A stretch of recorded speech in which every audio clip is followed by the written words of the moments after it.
عرب میں لڑائی کا آغاز اس طرح ہوا کرتا تھا کہ پہلے ایک فریق کے مشہور بہادر شجاع انفرادی طور پہ سامنے آتے تھے اور اعلان کرتے تھے کہ ہے کسی میں دم ہم تو ہمارا مقابلہ کرنے کے لیے سامنے آئے۔ اس پر دوسرے فریق میں سے بھی چند بہادر شخص نکل آتے تھے اور مصروفے پہ کار ہو جاتے تھے۔ جب تک یہ سلسلہ جاری رہتا تھا عام حملہ نہیں کیا جاتا تھا۔ غزوہ بدر کی ابتدا بھی اسی طرح ہوئی۔ اس ابتدا کو جنگ میں کہا جاتا تھا دعوت مبارزت، یہ لفظ ہوتا تھا، ایک دوسرے کو جوش دلا کر ان کے بڑے بڑے پہلوانوں کو مقابلے پر بلانا، اکسانا اور ان سے مقابلہ کرنا، ایک دوسرے کے مشہور پہلوانوں کو بلا کر ان سے جنگ کرنا، لڑائی کرنا اور دو بدو لڑائی کرنا، اس کو کہتے تھے دعوت مبارزت۔ افسوس کہ یہ دعوت مبارزت بھی آج ملکوں میں نہیں رہی، آج حیا نہیں رہا، لوگ آرام سے سوئے، ان کو پتہ ہی نہیں کس وقت کون سا ہیلی کاپٹر آ کر بم مار ڈالے گا، کون سا آ کر آگ اور خون کے اندر انسانوں کو جلا کر بھسم کر ڈالے گا۔ یہ جو بھی طریقے آج پورے ورلڈ میں جہاں کہیں بھی جنگیں ہو رہی ہیں وہ ٹھیک نہیں ہو رہے، طریقہ کار نہیں ہے۔ لہذا دنیا بھر کی اقوام متحدہ کی افواج سے یہ اپیل کی جاتی ہے کہ جنگوں کے اصول چینج کرو، اصول کے مطابق جنگیں کرو لیکن جنگیں اصول کے مطابق کرو۔ فتح بھی ہوتی ہے، شکست بھی ہوتی ہے، یہ مقدروں کی بات ہے، لیکن اصول کے مطابق جنگ ہو، اس کا تعلق عوام سے کبھی نہیں ہونا چاہیے۔ اسلام کی جہاد کے اصولوں کو پڑھو، اس کے مطابق جنگ کرو۔ آپ زندگی بھر جنگ کرتے رہو، بھلے آپ جیتے رہو بھلے مسلمان جیتے رہیں، یہ تو قدرت کے فیصلے ہوتے ہیں۔ کم من فئۃ غلبت فئۃ کثیرۃ باذن اللہ۔ غزوہ بدر کی ابتدا بھی اسی طرح ہوئی۔ سب سے پہلے عتبہ اپنے بھائی شیبہ اور بیٹے ولید کے ساتھ سامنے آیا اور مبارزت طلب کی، جسے سن کر انصار میں سے 3 پرجوش بھائی نکلے۔ نمبر 1 معاذ رضی اللہ تعالیٰ عنہ، نمبر 2 حضرت معوذ رضی اللہ تعالیٰ عنہ، نمبر 3 عوف رضی اللہ تعالیٰ عنہ۔ گرد و غبار سے بچنے کے لیے وہ لوگ اپنے چہرے ڈھک لیا کرتے تھے، صرف آنکھیں نظر آتی تھی۔ چہرے ڈھکے ہونے کی وجہ سے دونوں لشکروں کے لوگ ایک دوسرے کو پہچان نہیں سکتے تھے، اس لیے عتبہ وغیرہ نے سب سے پہلے پوچھا کہ تم لوگ کون ہو؟ انہوں نے جواب دیا ہمارا تعلق انصار سے ہے، ہم مدینہ شریف کے لوگ ہیں۔ تو عتبہ کو اتنا غرور تھا قریشی ہونے کا، مکے کا ہونے کا، عربی ہونے کا، کہ اس نے کہا کہ تمہارا ہمارا کیا مقابلہ۔ عتبہ اور اس کے ساتھیوں نے نخوت سے کہا ہم صرف اپنی حیثیت کے لوگوں سے مقابلہ کرتے ہیں، لہذا تم جاؤ واپس۔ پھر عتبہ نے بآواز بلند کہا اے محمد، ہمارے ساتھ معرکہ آزمائی کے لیے ہمارے جوڑ اور معیار کے آدمی بھیجو جو ہماری قوم سے تعلق رکھتے ہوں، ہماری قوم کے ساتھ تعلق رکھتے ہوں۔ چونکہ عتبہ اور شیبہ یہ دونوں معمر تھے، عتبہ اور شیبہ دونوں بھائی تھے اور یہ معمر تھے، جبکہ ولید جوان تھا، اس لیے جانے دو عالم کی نگاہ انتخاب بھی بنی ہاشم کے 3 ایسے ہی افراد پر پڑی، جن میں سے 2 بڑی عمر والے تھے اور ایک جوان تھے۔ حضرت حمزہ رضی اللہ تعالیٰ عنہ سید الشہداء، حضرت عبیدہ رضی اللہ تعالیٰ عنہ اور حضرت نوعمر جوان حضرت مولا علی مشکل کشا شیر خدا سب سے پہلے بدر کے میدان میں، اسلام کی پہلی جنگ میں پہلا جوان پہلوان جو کفر کے مقابلے میں سامنے آیا، اس کا نام ہے مولا علی رضی اللہ تعالیٰ عنہ۔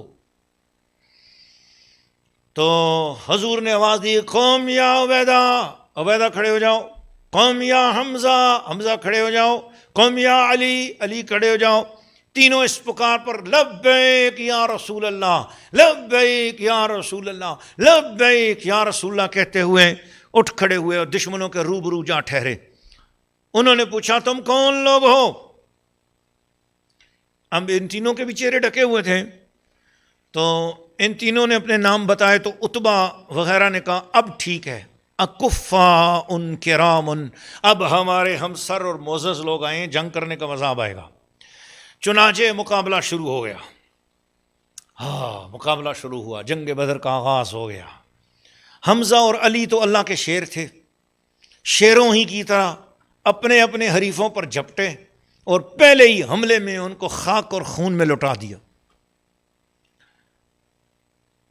ولید بھی مر گیا، شیبہ بھی مر گیا،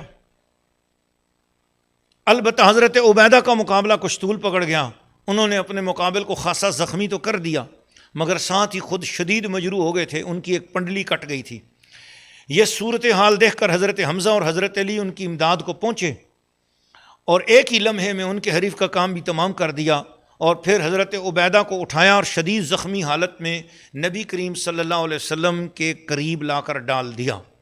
دریدہ بدن، کٹی ہوئی پنڈلی جس میں سے گودا بھی بہہ رہا تھا، خون بھی، جان کنی کا عالم، ان سارے دردوں کا مداوا جان دو عالم صلی اللہ علیہ وسلم نے یوں کیا کہ حضور علیہ الصلوۃ والسلام نے اپنا پیر مبارک ان کے چہرے کے قریب کر دیا اور انہوں نے اپنا چہرہ حضور کے پاؤں پر رکھ دیا۔ تصور میں ذرا لاؤ نا، یہ کتنا حسین و جمیل نقشہ ہے۔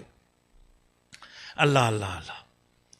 پھر جان دو عالم صلی اللہ علیہ وسلم سے انہوں نے پوچھا یا رسول اللہ الست شہیدن یا رسول اللہ، حضور کیا میں شہید نہیں ہوں؟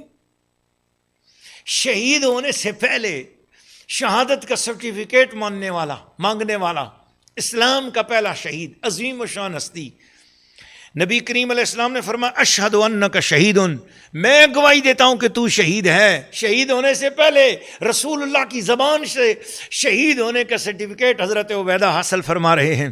اس کے بعد حضرت عبیدہ نے حضرت نبی پاک علیہ الصلوۃ والسلام کو کہ پیارے چچا جان حضرت سیدنا ابو طالب علیہ السلام کا یہ شعر سنایا جو انہوں نے مشرکین مکہ کے مطالبے کے جواب میں کہا تھا کہ مشرکین مکہ نے کہا محمد کو ہمارے حوالے کر دو، تو اس کے جواب میں حضرت امام ابو طالب علیہ السلام نے کیا فرمایا؟ فرمایا وَنُسْلِمُهُ، میں حضرت امام ابو طالب علیہ السلام کا شعر پڑھ رہا ہوں۔ یہی شعر وفات شہادت سے پہلے شہید اسلام، شہید اول غزوہ اسلام کے شہید، غزوہ بدر کے اول شہید حضرت عبیدہ رضی اللہ تعالیٰ عنہ شہید ہونے سے پہلے اپنا منہ حضور کے قدم پہ رکھے ہوئے ہیں، پنڈلی کٹی ہوئی ہے، گودا بہہ رہا ہے، خون نکل رہا ہے، جسم زخمی ہے، اس حالت میں وہ شعر پڑھ رہے ہیں اور حضرت ابو طالب علیہ السلام کا شعر پڑھ رہے ہیں۔ اور وہ شعر میں بھی آپ کو ذرا اسی مزے میں سنانا چاہ رہا ہوں، وَنُسْلِمُهُ حَتَّى نَصْرَ حَوْلَهُ وَنَزْهَلُ عَنْ أَبْنَائِنَا وَالْحَلَائِلُ، ہم محمد کو تمہارے حوالے اس وقت کریں گے جب ہم سب اس کے ارد گرد کٹ کے گر پڑیں گے اور ہم اپنے بیٹوں اور بیویوں کو بھی بھول جائیں گے، اپنا کنبہ مصطفیٰ پہ قربان کر دیں گے، مگر محمد کو تمہارے حوالے نہیں ہونے دیں گے۔ یہ ہے حضرت ابو طالب کے شعر۔ یہ شعر پڑھ کر کہنے لگے کاش آج ابو طالب زندہ ہوتے، دیکھتے کہ ان کی بنسبت یہ شعر ہم پر کتنا صادق آتا ہے۔ پھر اپنی طرف سے ہی اسی حالت میں، کیا وجد تھا، سخت زخمی حالت ہے، پنڈلی کٹی ہوئی ہے اور وہ مزے سے شعر پڑھ رہے ہیں۔ کیا بات ہے، کیا بات ہے ان کے ایمان کی۔ اللہ ایسا ایمان ہمیں عطا فرما ہے، کیا ایمان ہے، ایسا ایمان مانگو مسلمانوں۔ کیا ہو گیا آج آپ موتوں سے ڈرنے لگ گئے ہو؟ اپنے اندر جہاد کے جذبے پیدا کرو، محبتوں کے جذبے پیدا کرو، رسول پاک کے دشمنوں سے دشمنی اور دشمنوں کی نفرت اپنے سینے میں پالو۔ یہ نفرت پالنا ایمان کی عالی شان ہے کہ دشمن مصطفیٰ سے ہمیں پکی نفرت ہو۔ ہمارے امام احمد رضا کیا خوبصورت بات کر گئے ہیں، فرماتے ہیں دشمن احمد پہ شدت کیجیے، دشمن احمد پہ شدت کیجیے، ملحدوں کی کیا مروت کیجیے، دشمن آمد پہ شدت کیجئے.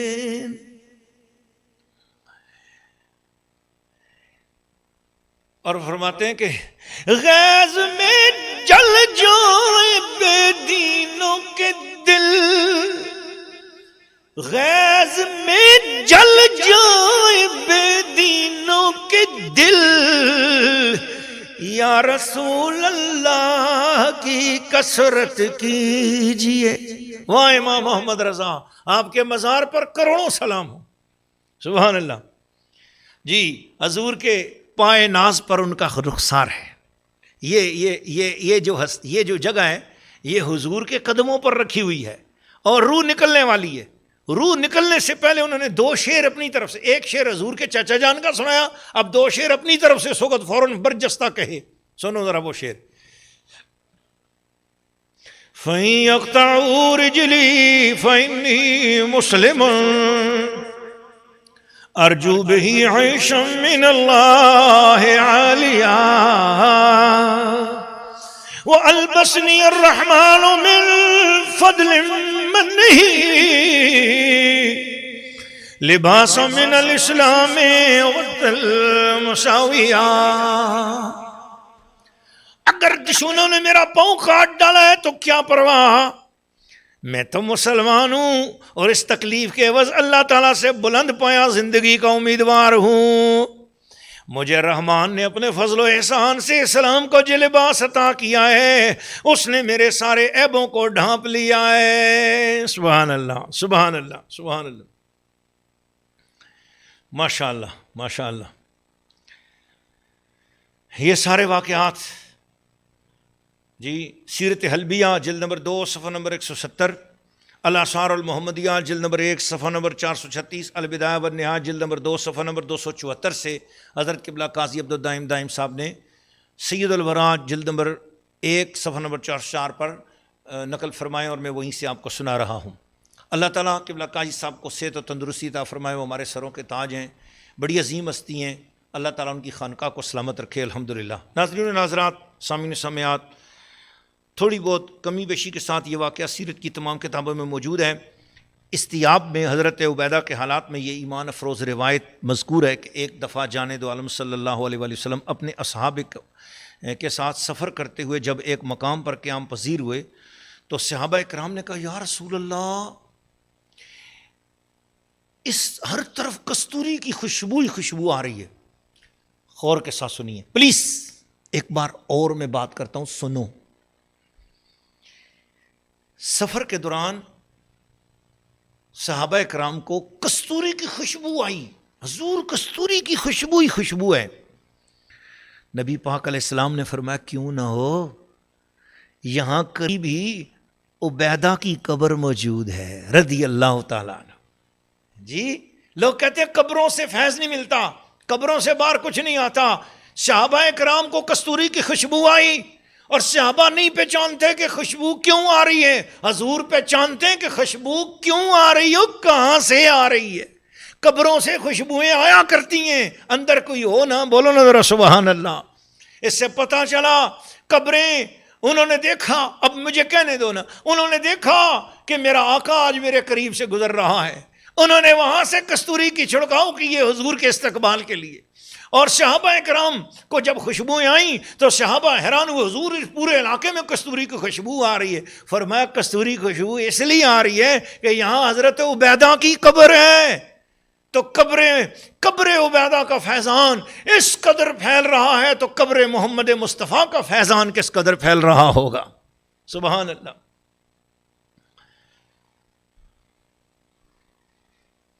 سبحان اللہ. اپنے آقا کی عظمتوں کے گیت گاتا ہوا، اپنے رب کی حمد و ثنا کرتا ہوا یہ شمع رسالت کا پروانہ فدا ہو گیا. اور اس حال میں کہ ان کا رخسار نبی پاک کے قدموں پر تھا اور حضور کے قدموں پر منہ کا یہ حصہ، چہرے کا یہ حصہ، یعنی بعد اگر آڈیو سن رہے ہوں تو وہ ان کو نہیں سمجھ آئے گی، میں ویڈیو والوں کو تو سمجھا سکتا ہوں کہ ان کے چہرے کا جو رخسار ہے وہ چہرہ ان کا حضور کے قدموں پر رکھا ہوا تھا، اور وہ شعر پڑھ رہے تھے حضور کی نعتیں پڑھتے پڑھتے، حضور کے قدموں پر سر رکھے ہوئے، اور روح نکلنے سے پہلے نبی پاک سے پوچھ بھی لیا کیا میں شہید ہوں؟ تو نبی پاک نے فرمایا اشہد انک شہید، میں گواہی دیتا ہوں کہ تو شہید ہے۔ حضور سے اپنی شہادت کی گواہی لے کر حضور کے قدموں میں قربان ہو گئے۔ کائنات کی خوش نصیب ترین یہ موت ہے۔ سبحان اللہ، اللہ تعالیٰ ان کے درجات بلند فرمائے رضی اللہ تعالیٰ عنہ، اور ان کی کستوری کی جو خوشبو صحابہ کو آئی ہے وہ خوشبو اللہ مجھے اور آپ سب کو بھی نصیب فرمائے۔ اللہ کرے ہماری قبروں سے بھی ایسی خوشبو آئے، بولو نا آمین۔ اس کے بعد یہ مقابلہ ہونے کے بعد جان دو عالم صلی اللہ علیہ وسلم اس سائبان کے نیچے تشریف لے گئے جو آپ کے لیے بنایا گیا تھا۔ صدیق اکبر بھی آپ کے ساتھ تھے، حضرت سعد بن معاذ اور چند انصاری جوان شمشیر بکف اس چھپر کے دروازے پر کھڑے ہو گئے تاکہ کسی مشرک کو اس طرف آنے کی جرت نہ ہو۔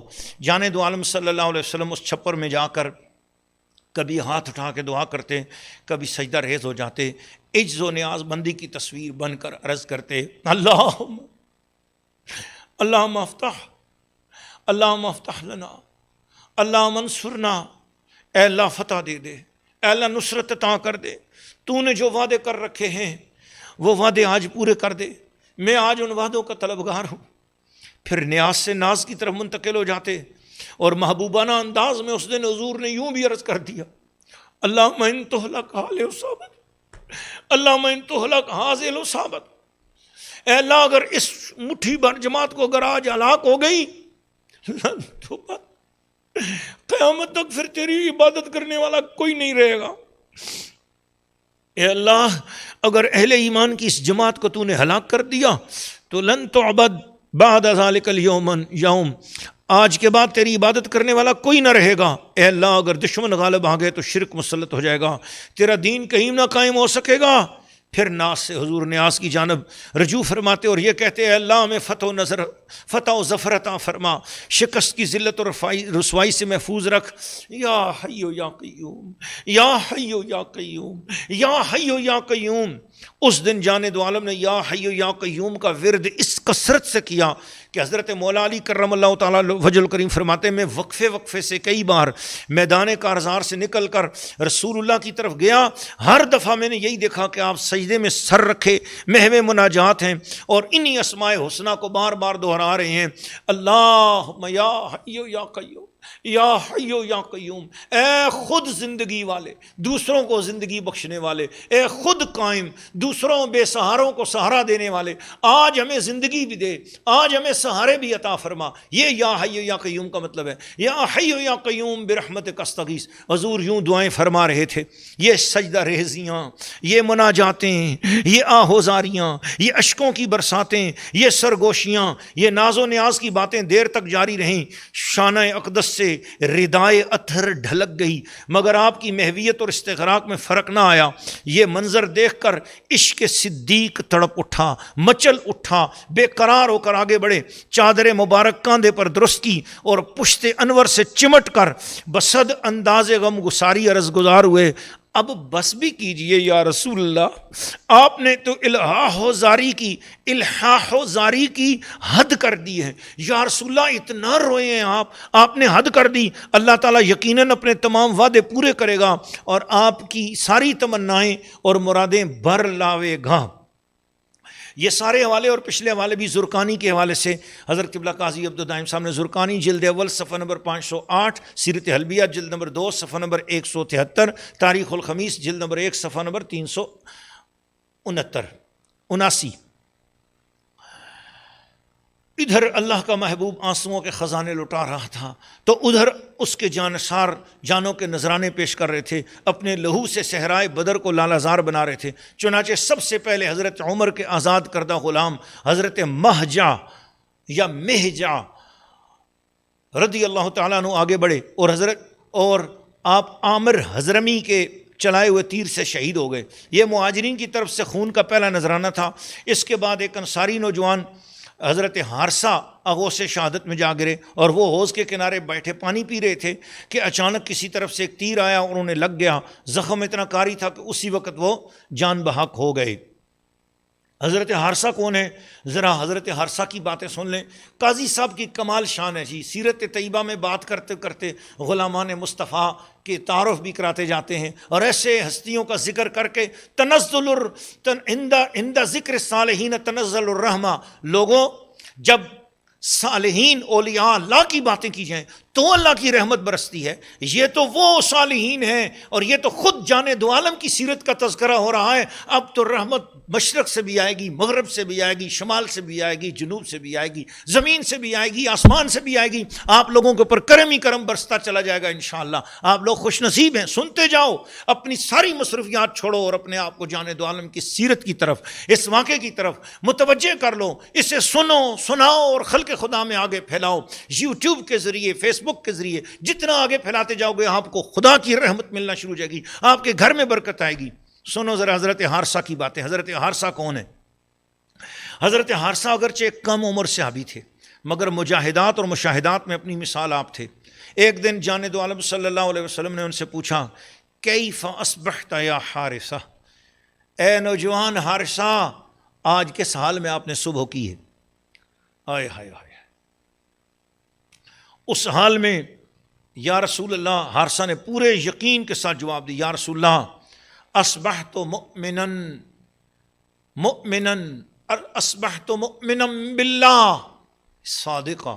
یا رسول اللہ میں پکا مومن اور سچے یقین کے ساتھ اللہ کے اوپر پورا ایمان رکھتے ہوئے میں نے صبح کی ہے. نبی کریم صلی اللہ تعالیٰ علیہ وسلم ان کے اس دعوے پر متعجب ہوئے اور فرمایا، کیا کہہ رہے ہو یا حارثہ؟ یہ تم نے کیا کہا؟ اس پر کوئی گواہی دو، ثبوت دو.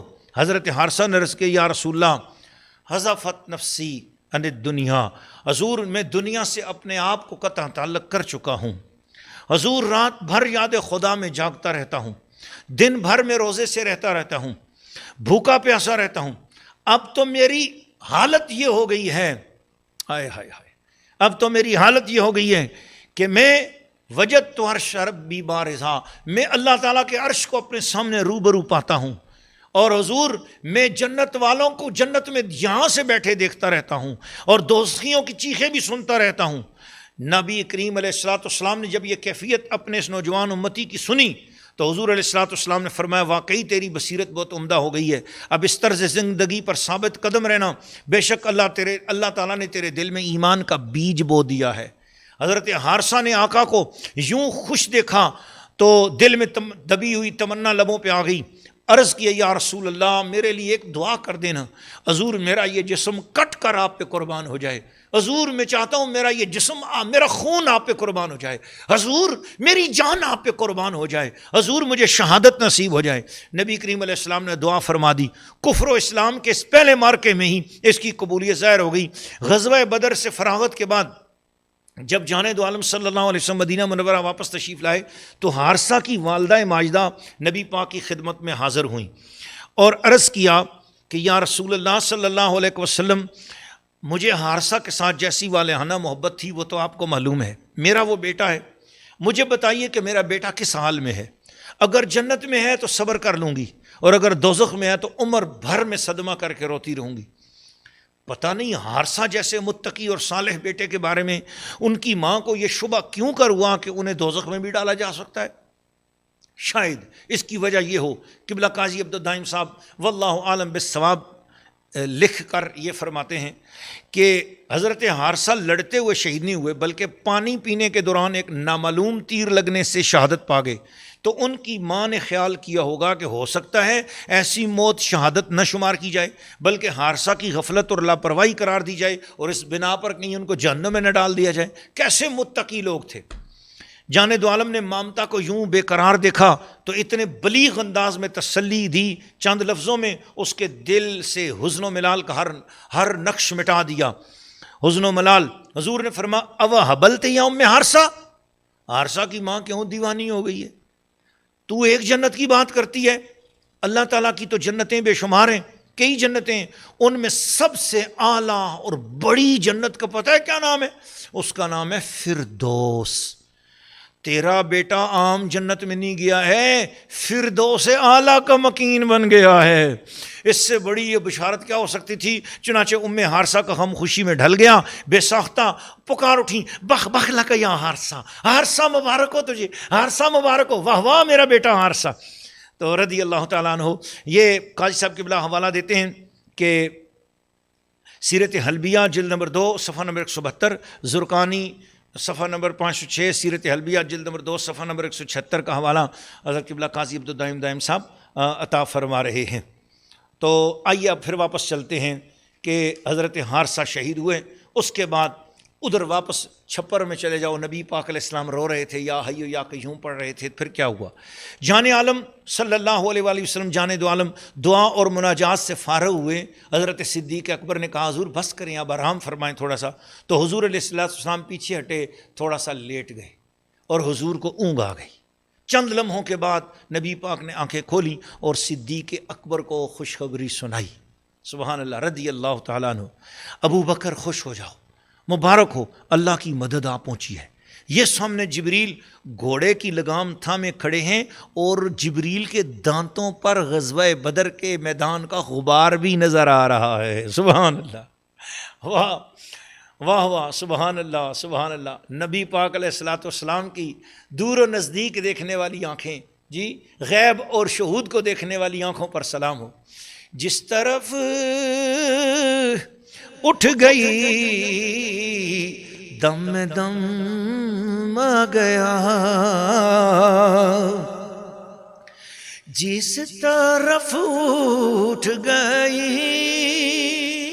دم میں دم آ گیا، جس طرف اٹھ گئی دم میں دم آ گیا، اس نگاہ عنایت پہ لاکھوں سلام۔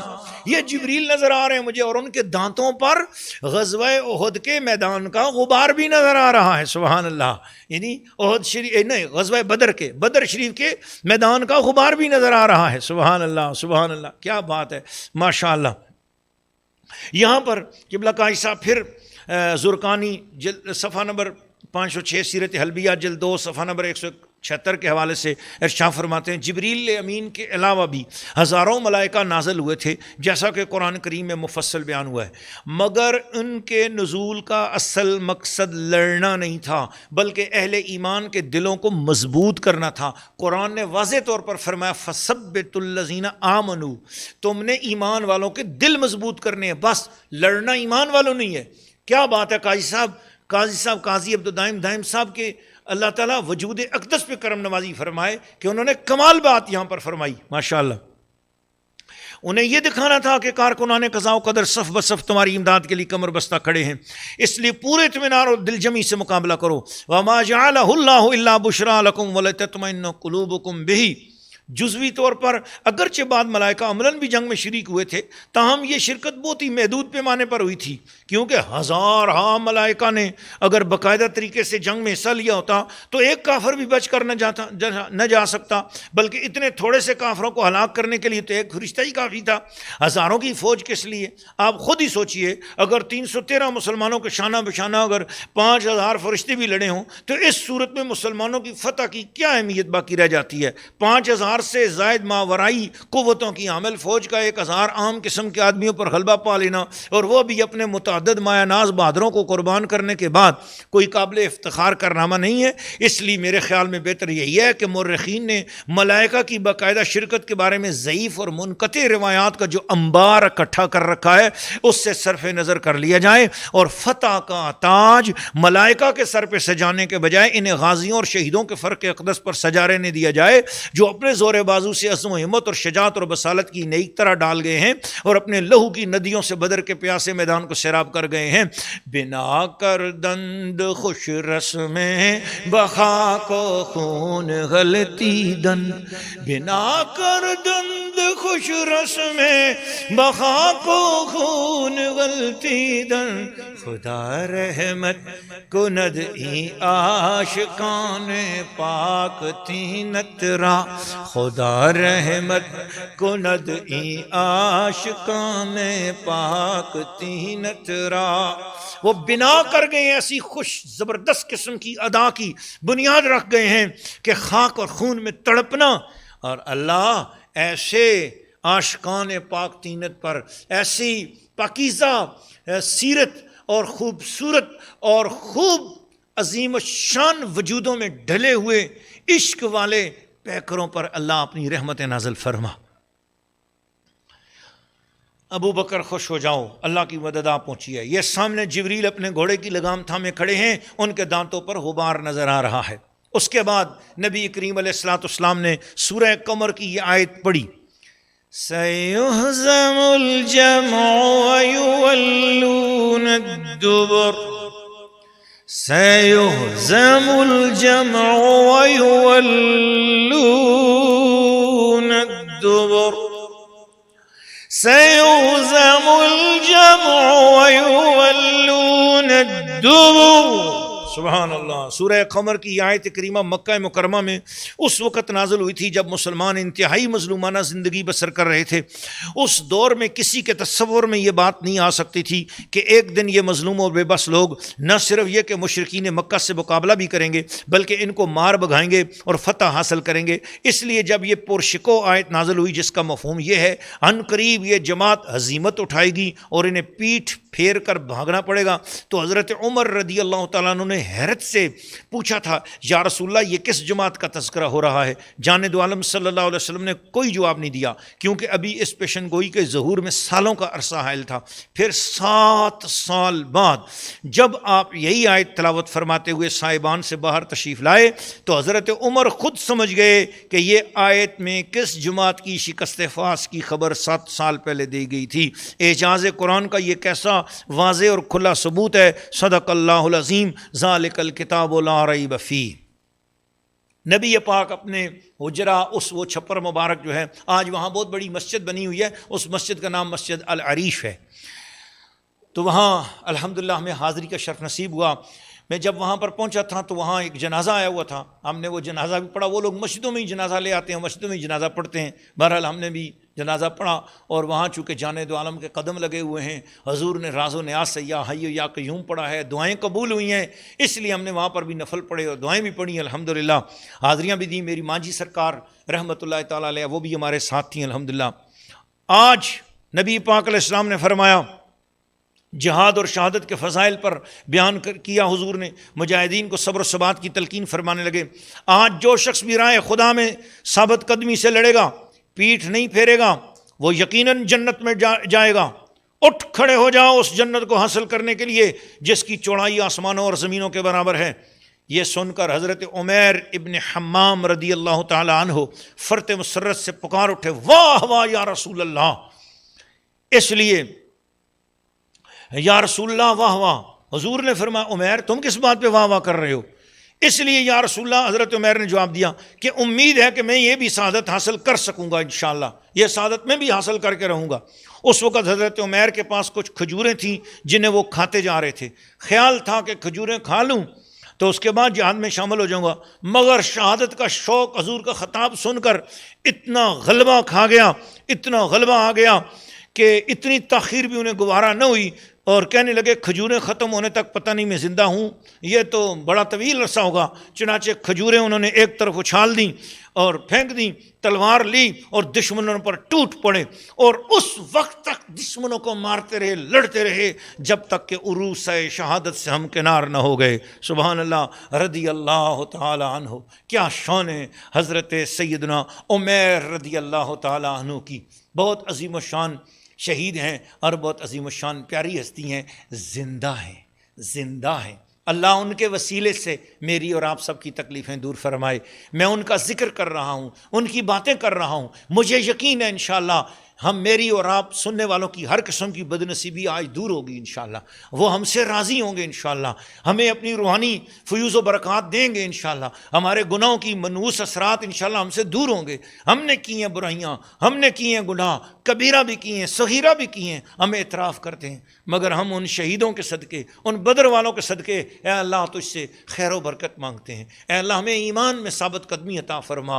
اے اللہ ہمیں عفو درگزر عطا فرما. اے اللہ ہمیں رمضان المبارک ان گھڑیوں میں اے اللہ ہماری بخشش و مغفرت فرما. اے اللہ ہم سے راضی ہو جا. الہ العالمین ہمیں سعید فی الدنیا اور سعید فی الآخرہ فرما. مخلوق کے سامنے ذلیل اور محتاج ہونے سے بچا. لا الہ الا اللہ محمد رسول اللہ. آئیے آگے چلتے ہیں. حضرت عوف بن حرس رضی اللہ تعالیٰ نے عرض کی, یا رسول اللہ, اللہ تعالیٰ اپنے بندے کے کس عمل سے خوش ہوتا ہے کہ ہنس پڑے؟ اللہ کیسے صحابی تھے.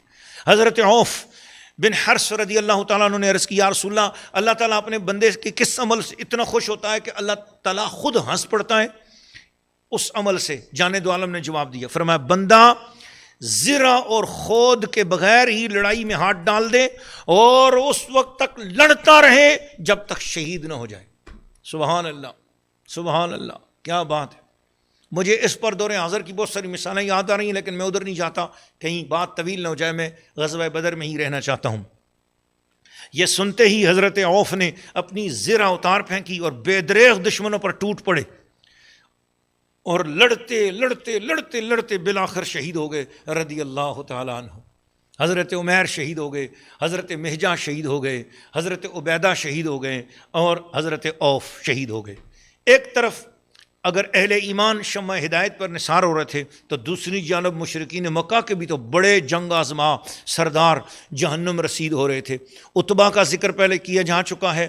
امیہ ابن خلف وہ مارا گیا, ابو البختری جہنم میں چلا گیا, ابو جہل, عبیدہ ابن سعید جیسے دشمنان دین و ایمان بھی مجاہدین کے خارا شگاف حملوں کی تاب نہ لا سکے اور ذلت آمیز موت سے ہمکنار ہوئے.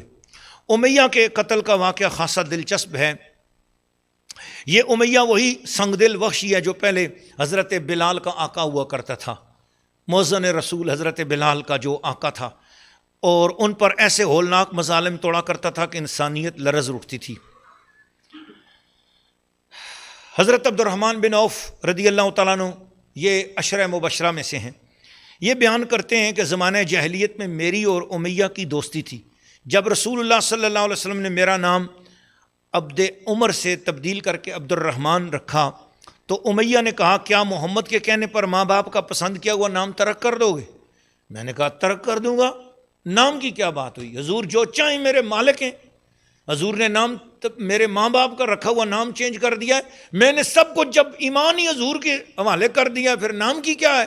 جو مرضی نام میرا رکھے, میں غلام جو ہو گیا حضور کا, حضور آقا جو ہو گئے, اور آقا اپنے غلام کے ساتھ جو مرضی سلوک کریں, تو میں بالکل اپنا نام ترک کر دوں گا اور جو نام حضور دیں گے وہی قبول کروں گا. تو امیہ نے کہا لیکن میرے لیے رحمان ایک اجنبی سا لفظ ہے. امیہ نے کہا اس لیے میں تجھے عبد الرحمن کے بجائے عبد الالہ کہا کروں گا. اس کے بعد وہ مجھے عبد الالہ پکارنے لگا. حضرت عبد الرحمن بن عوف فرماتے ہیں, غزوہ بدر کے دن میں مشرکین سے چھینی ہوئی چند زریں اٹھا کر لے جا رہا تھا کہ اچانک کسی نے پکارا, اے عبد عمر. یہ میرا پرانا نام تھا, اب میں بھول چکا تھا اس نام کو, لوگ مجھے عبد الرحمن بن عوف ہی کہتے تھے, تو میرا یہ نام متروک ہو چکا تھا, اس لیے میں نے کوئی توجہ ہی نہیں دی. اور تھوڑی دیر کے بعد آواز آئی, اے عبد الہ. یہ سنتے ہی میں سمجھ گیا کہ یہ تو امیہ بن خلف مجھے پکار رہا ہے, کیونکہ یہ نام اسی نے تجویز کیا تھا. چنانچہ میں ادھر متوجہ ہوا تو دیکھا امیہ اپنے بیٹے علی کے ساتھ میری طرف آ رہا ہے. قریب پہنچا تو کہنے لگا, چھوڑو ان زروں کو, مجھے قیدی بنا کر لے چلو, میری گرفتاری تمہارے لیے ان زروں سے بدرجہ بہتر ہے, مجھے گرفتار کر لو, کم از کم یہ قتل ہونے سے بچ جاؤں گا. بات صحیح تھی, امیہ جیسے سردار کو زندہ گرفتار کر لینا واقعی بڑا کارنامہ تھا. چنانچہ میں نے زریں وہیں پھینک دی اور باپ بیٹے کو پکڑ کر چل پڑا. رستے میں امیہ نے پوچھا, آج جس شخص نے اپنے سینے پر شتر مرغ کا پر سجا رکھا تھا وہ کون تھا؟ میں نے کہا وہ حضرت حمزہ تھے. میں نے بتایا, اس کی وجہ سے آج ہم پر بڑی مصیبت ٹوٹی ہے, اس نے ہمارے ساتھ بہت برا کیا ہے. امیہ نے بصد حسرت کہا.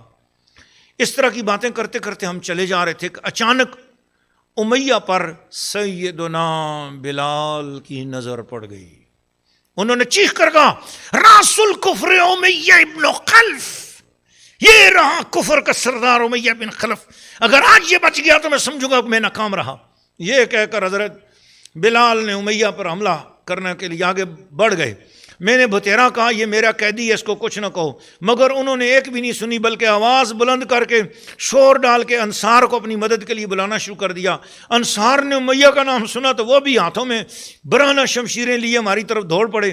اب امیہ کو بچانا مشکل نظر آ رہا تھا، تاہم مجھے ایک تدبیر سوچی. میں نے امیہ کے بیٹے کو وہیں چھوڑا اور امیہ کا ہاتھ پکڑ کر ایک طرف دوڑنے لگا. میرا خیال تھا کہ جب تک انصار امیہ کے بیٹے کو قتل کر کے آگے بڑھیں گے تب تک ہم کافی دور نکل چکے ہوں گے، مگر افسوس کہ ایسا نہ ہو سکا. انصار کی کئی تلواریں بیک وقت امیہ کے بیٹے پر پڑیں اور اس کے ٹکڑے ٹکڑے کر گئیں. اپنے بیٹے کا یہ حشر دیکھ کر امیہ نے اتنی دل دوز چیخ ماری کہ میں نے اس سے پہلے ایسی دہشت میں ڈوبی ہوئی چیخ کبھی نہیں سنی تھی. امیہ کے بیٹے سے فارغ ہو کر انصار ہماری طرف لپکے. مصیبت یہ تھی کہ امیہ بہت موٹا تھا اور اس کو تیز دوڑنے سے بھی وہ قاصر تھا. نتیجہ یہ نکلا کہ انصار نے ہمیں جلدی ہی پکڑ لیا، پہنچ گئے. انصار نے جلد ہی ہمیں آ لیا. اب امیہ کو بچانے کی کوئی صورت نہیں تھی، تاہم میں نے جان کی بازی لگا دی اور امیہ سے کہا جلدی سے لیٹ جاؤ. امیہ لیٹا، اس کے اوپر میں اس طرح لیٹ گیا کہ اس کو نیچے چھپا لیا، مگر یہ کوشش بھی کارگر نہ ہو سکی. انصار اور بلال نے میرے نیچے دبے ہوئے امیہ کے دونوں پہلوؤں میں تلواریں گھسیڑ دیں اور اسی حالت میں ہی اس کا کام تمام کر دیا. یہ واقعہ بیان کرنے کے بعد حضرت عبد الرحمن بن عوف اکثر فرمایا کرتے تھے اللہ بلال کا بھلا کرے، بلال پہ رحم فرمائے. ان کی وجہ سے اس دن میں زروں سے بھی محروم رہا اور امیہ کو گرفتار کرنے میں بھی ناکام رہا. قتل ابو البختری. ابو البختری بھی ایک مشہور سردار تھا، اگرچہ دشمن تھا مگر امیہ اور ابو جہل کی طرح صفاق اور اذیت پسند نہیں تھا، بلکہ ایک معقول انسان تھا. جب مشرکین مکہ نے بنی ہاشم سے مقاطعہ کیا تھا تو ان کا دانہ پانی بند کر دیا تھا مسلمانوں کا، تو ابو البختری نے اس کی مخالفت کی تھی اور اس سلسلے میں جو ظالمانہ معاہدہ تحریر کیا تھا اس کو توڑنے کی اس نے ہر ممکن کوشش کی تھی.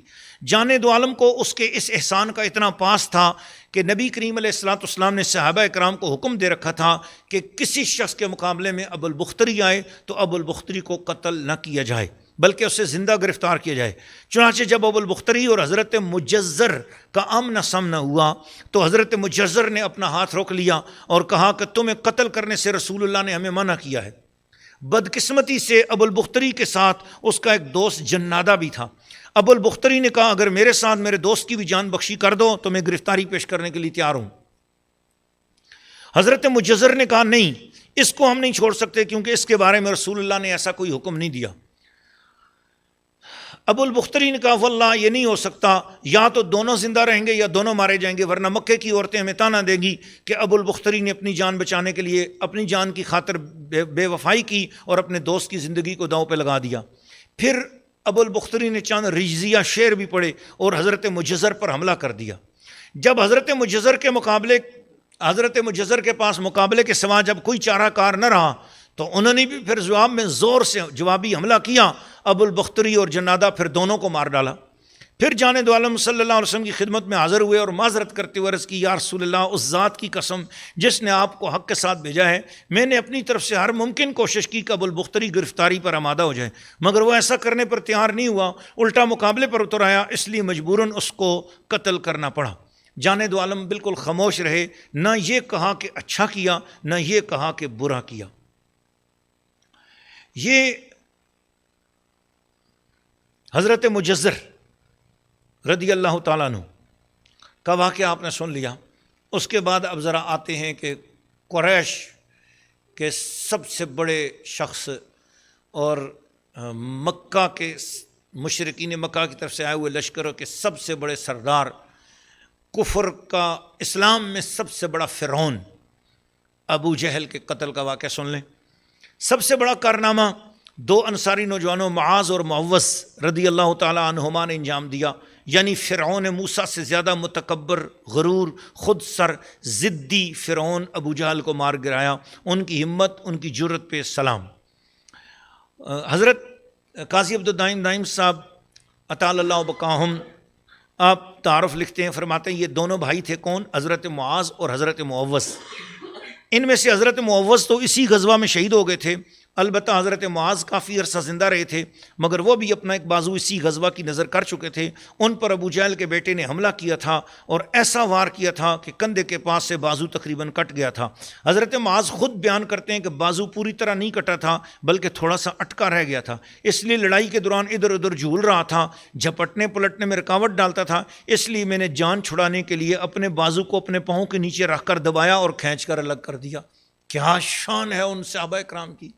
اپنے جسم سے کٹا ہوا بازو اس کو اپنے ہی پاؤں کے نیچے رکھا اور یوں کھینچا اور چمڑا دور کر کے پھینک دیا، اور ایک ہاتھ کے ساتھ تلوار لی اور دشمنوں کے اوپر پل پڑے، محفوظ بھی رہے، بعد میں بہت عرصے تک زندہ رہے۔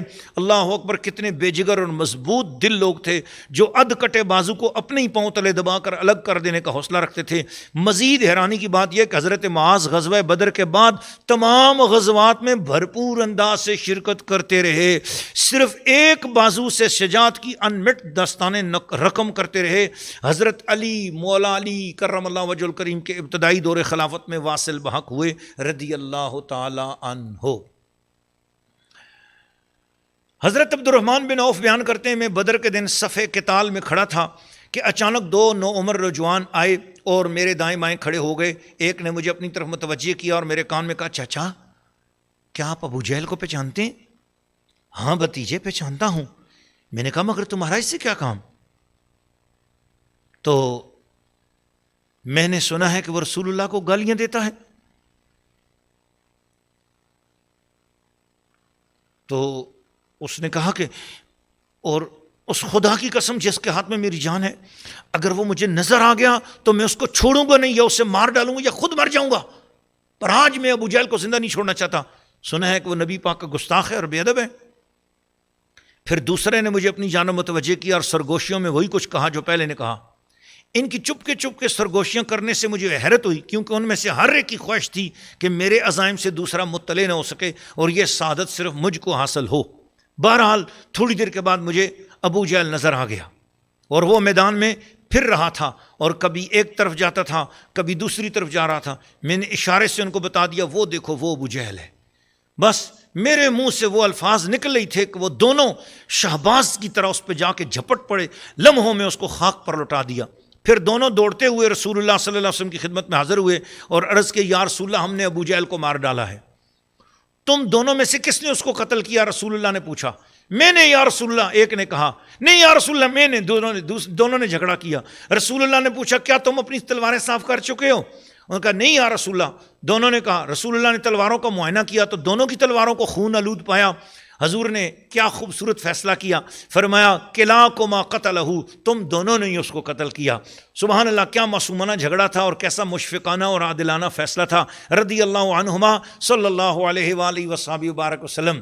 مجھے یہاں حفیظ جلیندری کے وہ شعر یاد آ گئے ہیں کہ جب حضرت عبد الرحمن بن عوف سے پوچھا حضرت معوذ اور معاذ نے کہ ابو جہل کہا، انہوں نے کہا کیوں اس کا پوچھ رہے ہو؟ کہا سنا ہے گالیاں دیتا ہے محبوب باری کو، سنا ہے گالیاں دیتا ہے وہ محبوب باری کو، قسم کھائی ہے مر جائیں گے یا ماریں گے ناری کو، قسم کھائی ہے مر جائیں گے یا ماریں گے ناری کو۔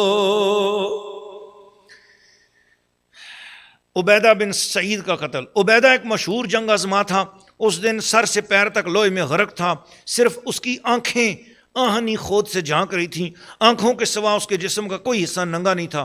کسی عام آدمی کے لیے اس کا مقابلہ کرنا خاصا مشکل تھا، مگر اس کی بدقسمتی کہ اس کا سامنا حضرت زبیر جیسے جارحانہ مزاج رکھنے والے جنگجوس ہو گیا۔ انہوں نے پہلے ہی حملے میں ایسی تاک کر برچھی ماری کہ اس کی آنکھ میں دور تک دھنس گئی اور پھنس گئی۔ حضرت زبیر نے اس کی لاش پر پاؤں رکھ کر بڑی مشکل سے کھانچ کر برچھی کو باہر نکالا۔ چونکہ اس برچھی کے پہلے ہی وار سے ایک بڑے سورما کا خاتمہ ہو گیا تھا، اس لیے جانے دو عالم صلی اللہ علیہ وسلم نے وہ برچھی حضرت زبیر سے لے کر بطور یادگار محفوظ کر لی، اور اس کے بعد یہ تاریخی برچھی خلفائے کرام میں، خلفائے اربعہ میں حضرت ابوبکر صدیق، حضرت عمر فاروق، حضرت عثمان غنی اور مولا علی کے بعد یکے بعد دیگرے سارے خلفاء کے پاس وہ برچھی بطور نشانی کے چلتی آئی۔ ہون دسو جناب علی، جو بزرگوں کی نشانیاں سنبھال کر رکھنا یہ سنت مصطفیٰ ہوا کہ نہیں ہوا؟ وہ برچھی جس نے گستاخ رسول کو مارا، اس برچھی کو سنبھالنا، حفاظت کرنا، یہ رسول پاک صلی اللہ علیہ وسلم کی سنت ہے۔ تو میں سمجھتا ہوں کہ جس کلاشنکوف سے غازی ممتاز قادری رضی اللہ تعالیٰ عنہ و رحمۃ اللہ تعالیٰ علیہ نے شیطان تصیر کو مارا ہے، میں کہتا ہوں اس کلاشنکوف کو بھی سنبھال کر رکھنا، اس کی عزت کرنا بھی ہم مسلمانوں کا فرض ہے۔ کہیں سے بھی حاصل ہو جائے اس کی تعظیم کرو، اس کی عزت کرو۔ جس تلوار کے ساتھ کوئی گستاخ رسول مرے اس تلوار کو سنبھالو، اور نشانی سنبھالنا رسول اللہ کی سنت ہے، اس لیے کہ گستاخ کسی بھی لحاظ سے رحم کے قابل نہیں ہے۔ وما رمیت اذ رمیت، عددی قلت کے باوجود مسلمانوں کا پلہ بھاری تھا، ان کا جانی نقصان بھی مشرکین کی بنسبت بہت کم ہوا تھا، مگر مسئلہ یہ تھا کہ دشمن کی تعداد بہت زیادہ تھی۔ اگر ایک گرتا تھا تو اس کی جگہ لینے کے لیے دو تیار کھڑے ہوتے تھے۔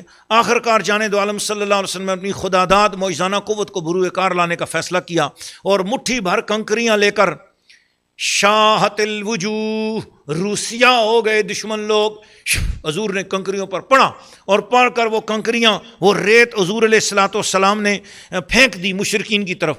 یہ کنکریاں اگرچہ تھوڑی تھیں مگر ان کے پھینکنے والے ہاتھ مبارک دست اعجاز تھا کہ سبحان اللہ، وہ دست اعجاز کار فرما تھا پھینکنے والا، کہ اس لیے تمام مشرکین کی آنکھوں میں وہ جا پڑیں، اور وہ لڑائی بھول کر اپنی آنکھیں ملنے لگ گئے۔ مسلمانوں نے اس موقع سے بھرپور فائدہ اٹھایا اور ایسا زوردار حملہ کیا کہ دشمن کے پاؤں اکھڑ گئے، 70 کے قریب آدمی مارے گئے، اتنے ہی گرفتار ہو گئے، باقی بری طرح شکست کھا کر بھاگ کھڑے ہوئے۔ مسلمانوں کے صرف 14 آدمی شہادت کی سعادت سے بہرہ ہوئے۔